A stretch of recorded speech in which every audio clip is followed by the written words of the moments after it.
आप जैसे जानते हैं, कुछ दिन से कांग्रेस पार्टी ने हमारे 400 पार के लक्ष्य को ट्विस्ट करना शुरू किया है। उन्होंने एक प्रकार से 400 पार के लक्ष्य को संविधान बदलने के लिए ये लक्ष्य है, और दूसरा एक अपप्रचार कर रहे हैं कि भारतीय जनता पार्टी 400 पार करने के बाद आरक्षण को समाप्त कर देगी। ये दोनों चीजें निराधार और तथ्यहीन है। भारतीय जनता पार्टी को पूर्ण बहुमत इस देश की जनता ने 2014 में भी दिया, 2019 में भी दिया। हम 10 साल से पूर्ण बहुमत के साथ की सरकार चला रहे हैं।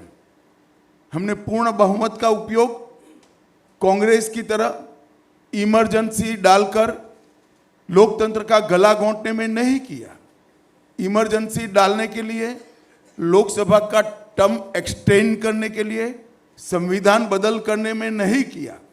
हमने पूर्ण बहुमत का उपयोग धारा 370 को समाप्त करने में किया, ट्रिपल तलाक को समाप्त करने में किया, अंग्रेजों के कानून बदलकर भारतीय संस्कार और भारतीय पद्धति के कानून लाने में किया, कोरोना के खिलाफ लड़ने में किया, और जब कोर्ट से जनादेश मिल गया तो राम मंदिर के निर्माण में भी हमारी सरकार ने पूरी अनुकूल जमीन तैयार करने में अपनी भूमिका करी। कांग्रेस पार्टी इस झूठ फैलाकर जनता के बीच में भ्रांति पैदा करना चाहती है। मैं ये बात स्पष्ट कर देना चाहता हूं कि Bharatiya Janata party ST, SC, OBC के आरक्षण की समर्थक है और हमेशा इसके संरक्षक के रूप में अपनी भूमिका निभाएगी। ये बात नरेंद्र मोदी जी ने भी कई बार सार्वजनिक भाषणों में स्पष्ट की है।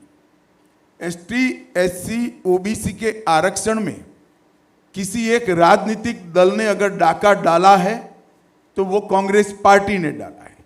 सबसे पहले उन्होंने संयुक्त आंध्र प्रदेश में मुसलमानों को रिजर्वेशन दिया। वो रिजर्वेशन के कारण ओबीसी का रिजर्वेशन कटा।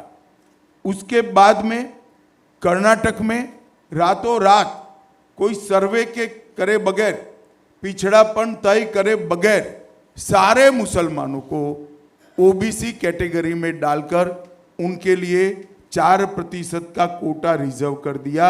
इससे भी पिछड़ा वर्ग का रिजर्वेशन कटा है।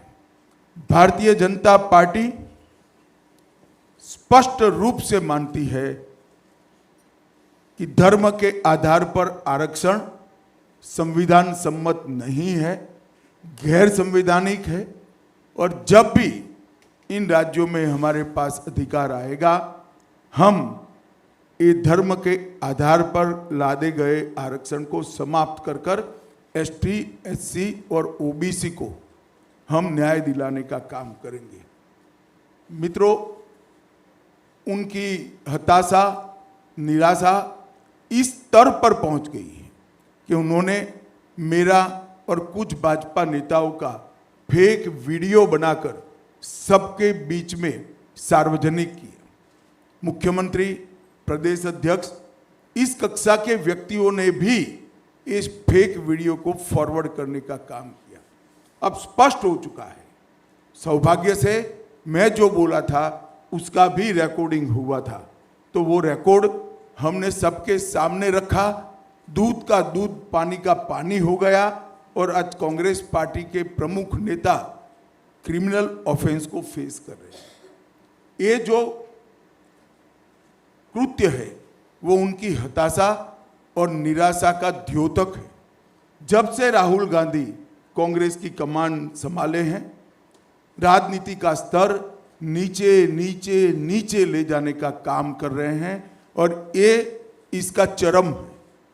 लोकसभा में चर्चा न हो देना, राज्यसभा में बहिष्कार करा देना, शोर शराबे करना और निराधार झूठ बोलकर प्रजा में भ्रांति फैलाने का काम लगातार उनके नेतृत्व में कांग्रेस पार्टी कर रही है।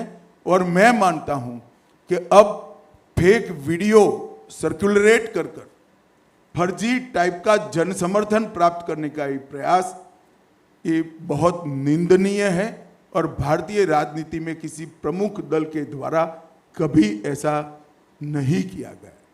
भाई और बहनों, मेरी आप सबसे करबद्ध निवेदन है, सत्य को जनता तक पहुंचाइए। जनता को गुमराह जो करना चाहते हैं उनको अपने सिद्धांतों के आधार पर, अपने कार्यक्रमों के आधार पर और अपने घोषणा पत्र के आधार पर चुनाव लड़ना चाहिए। फेक वीडियो सर्कुलेट कर नहीं, भारतीय जनता पार्टी के घोषणा पत्र को तोड़ मरोड़ कर जनता के बीच में झूठे तरीके से रखकर चुनाव नहीं लड़ना चाहिए। 1 मिनट के लिए ये वीडियो, दोनों ओरिजिनल वीडियो और फेक वीडियो मैं आप सबके सामने रखना चाहूंगा। मैं यहां कहकर जाता हूं, भारतीय जनता पार्टी की सरकार बनेगी तो एक गैर संवैधानिक मुस्लिम रिजर्वेशन को हम समाप्त कर देंगे। ये अधिकार तेलंगाना के एससी, एसटी और ओबीसी का है, वो अधिकार उनको मिलेगा और मुस्लिम रिजर्वेशन को हम समाप्त कर देंगे। भारतीय जनता पार्टी की सरकार बनेगी तो एक गैर संवैधानिक एससी, एसटी और ओबीसी का है, वो रिजर्वेशन को हम समाप्त कर देंगे। रिजर्वेशन को हम समाप्त कर देंगे।